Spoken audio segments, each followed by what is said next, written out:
Okay, Walter, here's your finally back view. We had trouble getting with our computer problems today, but let's watch it.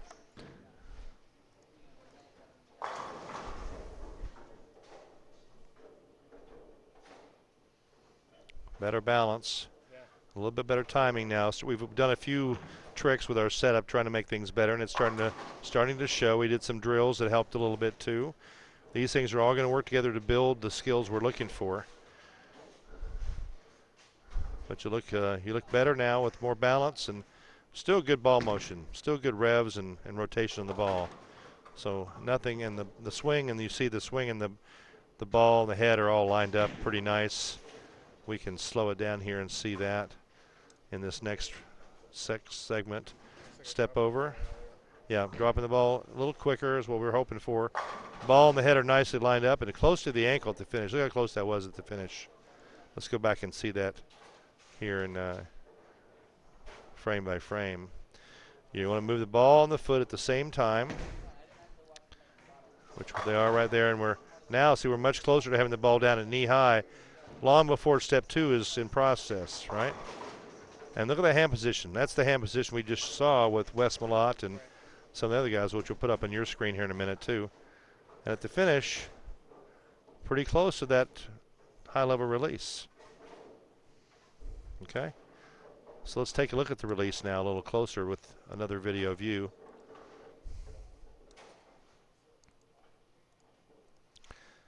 Here we go into the swing. Great position right there. Index finger pointed down. The bowling finger's about 8:30 or 9 o'clock. That's that high-level position we just talked about.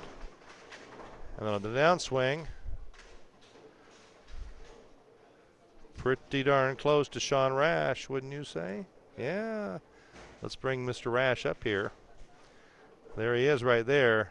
You're not far from that, are you? You got a little wrist cock. If we look at that, just like he does, here's your forearm, down the middle of the forearm.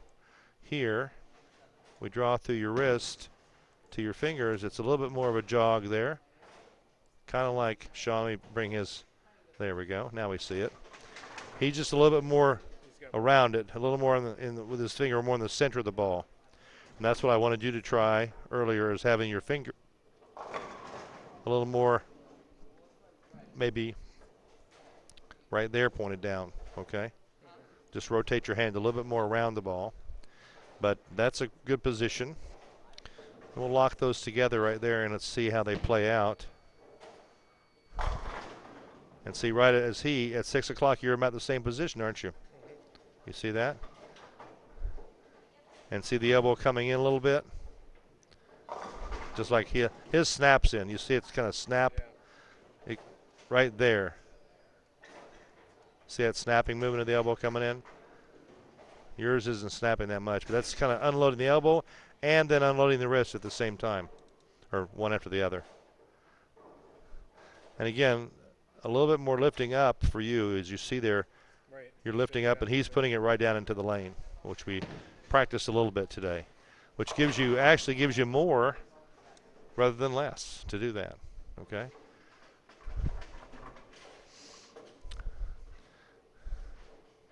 But that's pretty close, so that's a pretty good release that you've got going there.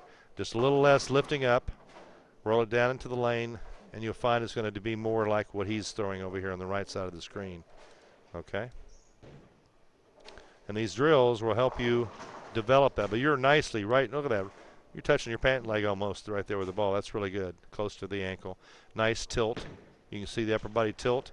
Very, very similar to Sean's torso right here. The angles and the space between the arm and the body. Very close to Sean's. In fact, I like yours even better. You've got less space, I think, between the body and the shoulder than Sean does right now. Okay, so very nice.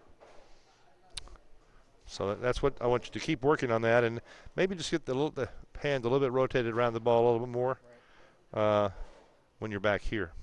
Okay. And the index finger a little bit closer to the other fingers. Yeah. Well, actually, just get the index finger more in the center of the ball. Now, one thing about it is, I noticed this when I was working with it before. Your wrist does not want to turn much past that. So that's one reason you can't maybe get where he's at, because your body just doesn't want to go there, okay? So it's not going to go. See, I can go way over here, but that's not going to happen with you. So that's probably why you're in this position here, and that's okay. Yeah. Just work within your own limitations, your own body, what it wants to do and what it doesn't want to do. You don't want to hurt yourself. But I would just let this be relaxed at the finish. It's real. At the finish, the wrist should be flexible and just let it unload, unlatch. Instead of trying to tighten it up at the finish, loosen it at the finish. Let it just be loose and come free. And that'll be one way to help learn this, because it really happens in a millisecond. And the best way to learn it is just to let it go. So I'm just going to let the ball off my hand and not going to try to think through it, because it happens too quick to think through, even for us good thinkers. Okay?